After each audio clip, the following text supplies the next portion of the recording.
dirty, dirty. Play this record as frequently as possible. Oh, dirty, Yeah. dirty. Dirty.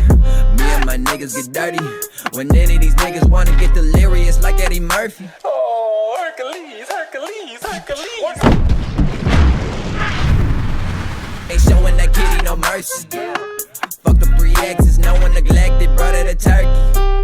Yeah, brother the turkey, Welcome back, Royal Nation, to another installment of Royal View, where we get a better insight of each king and queens behind the scene. I'm your host, ChenoRoyal, baby. I'm here with what's your name, sir? The original himself, man. Certain energy. Certain energy, man. How you feeling today, bro? Man, I'm feeling cold because it's cold out here in Indiana. Okay, man. I see. Looking cold. Got the drip. Got the ice on the wrist. You already know, man. Okay, Keep no, it energized it's no out pressure. here. No pressure, like your man. hat says. No pressure, man. But go ahead for the fans at home. Elaborate on who a certain energy is. A certain energy, man.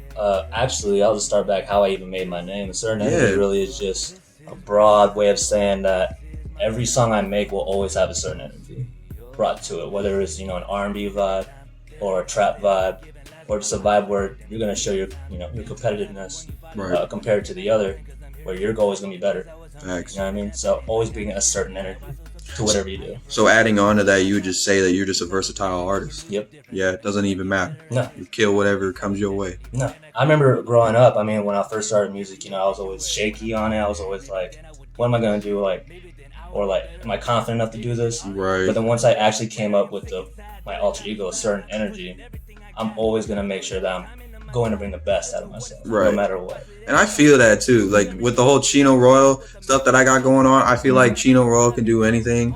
And like Tristan's just over here for the ride. Exactly, man. It's your alter ego, man. You gotta channel that alter ego. It's like with, for example, Beyonce. Noel's, I can't remember her real name, but she made Beyonce as her alter ego because she gets stage fright too, and all that stuff. So as artists, because we're also regular people, so we also have our fears and whatnot. We also have our doubts, our misconceptions, sort of things. But as artists, we have a passion. You know what I mean? We have that alter ego to where we can stand out and we can bring that confidence. We just got to channel in that alter ego. Right. Facts. How did you naturally get into music, though, bro? How did I naturally get? Yeah, like how'd you get into it? Like, did somebody? Did somebody inspire you? Actually, it's funny. I wouldn't say it's funny. It was a family thing. Actually, my dad was a recording artist. Okay. Back in Saipan, in Guam. I was born in Guam, actually. Great shout out. And he brought me to the studios at a young age. He used to record alternative rock songs or little ballads, blues, and all that stuff. All those little classic things.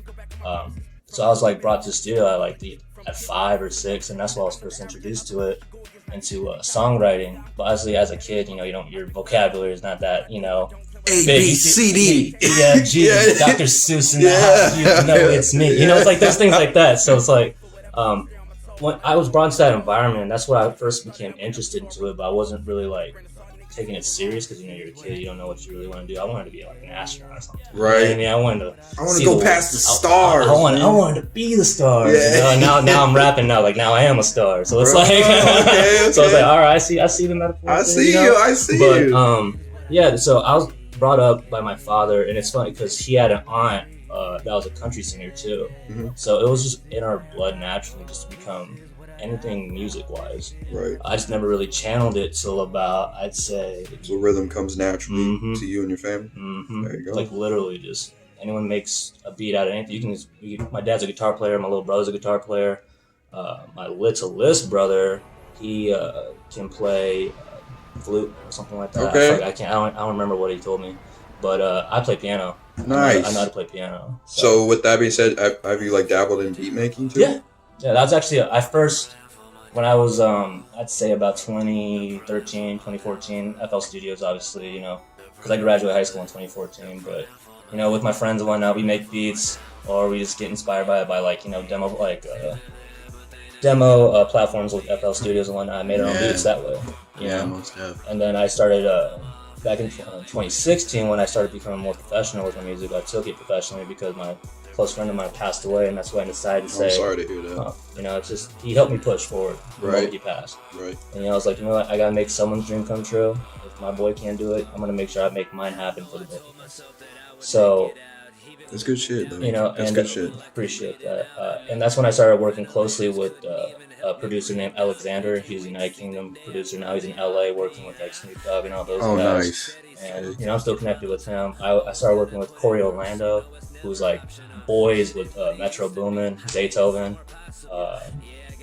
Cash Money AP. They Okay. do like beat collabs all the time, and they showed me, you know, pointers here and there, like how production works with like Ableton, Cubase, obviously FL Studios, like ins and outs of it. Would you give any specific advice to like future beat makers, like depending on what they gave you?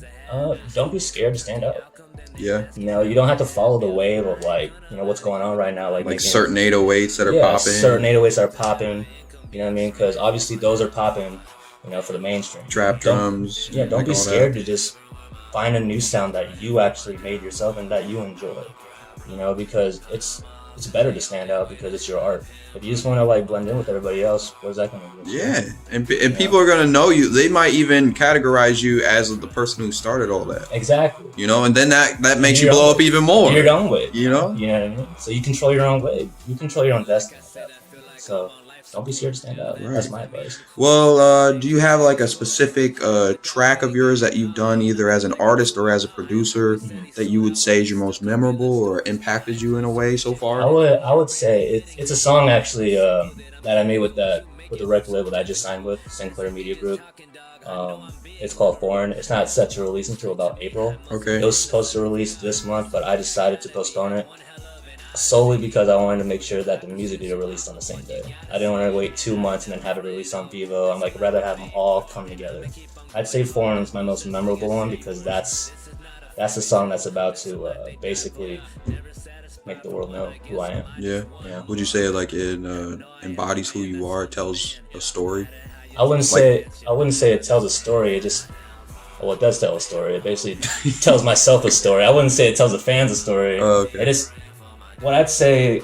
To me, it tells me a story. Is like how far I came to get to this point. Okay. You know what I mean? The song is about, you know, not being satisfied until you get where you want to be, and after that, once you're at where you want to be at that moment, you know you're gonna want to go somewhere else. Okay. That's what that song's about.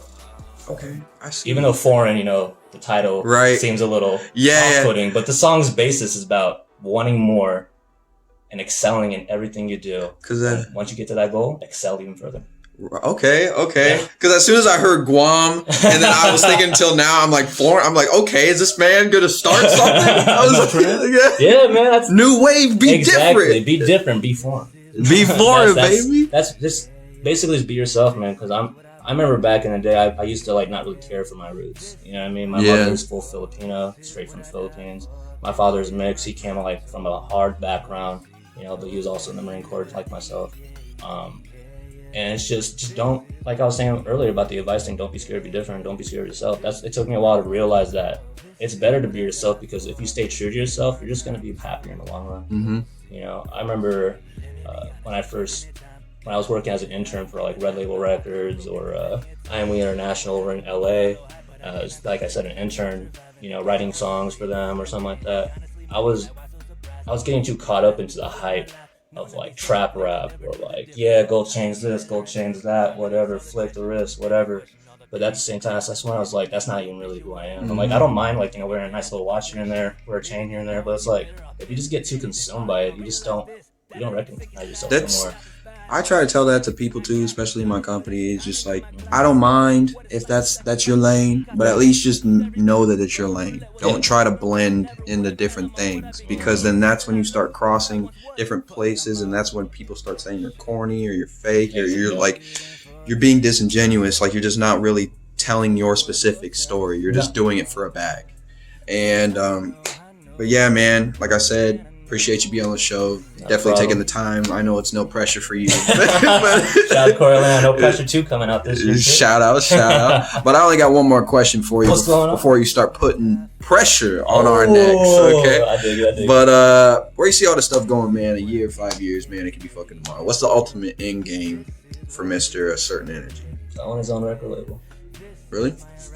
Okay. Based out of Santa Monica, California. I know we didn't talk about it, but I know you did get signed, or you signed to a record label. Yes. What is all that about? The reason why I signed to that record label was because, I mean, of course you can make your own, you know, movement and whatnot. I know I was doing that for a long period of time. I became self-employed before, you know, I signed to that label. But the reason why I signed to that label is because I wanted to make sure that my family's taken care of at this moment. Facts. I'd rather have them taken care of now than just tell them every second, like, hey, I'm gonna get you that. Oh, I'm gonna buy your house out. No, the opportunity presented itself, and I figured I was Might as well, man. and just take care of my family now. Yeah. Well, there you go, man. We're all excited to see you out here grinding. I know I am, man. But like I said, appreciate you being on the show. Go ahead and shout out all your stuff because we need to find you. Hey, Mr. Original himself, man. Certain Energy. You can find me on Apple Music, Spotify, Tidal. Man, you can find me on Google for all I care. You know what I mean? But just know, never be scared to be yourself. Always be truthful. Shout out, Mr. Certain Energy. You stay on your grind, sir. Yep. You salute.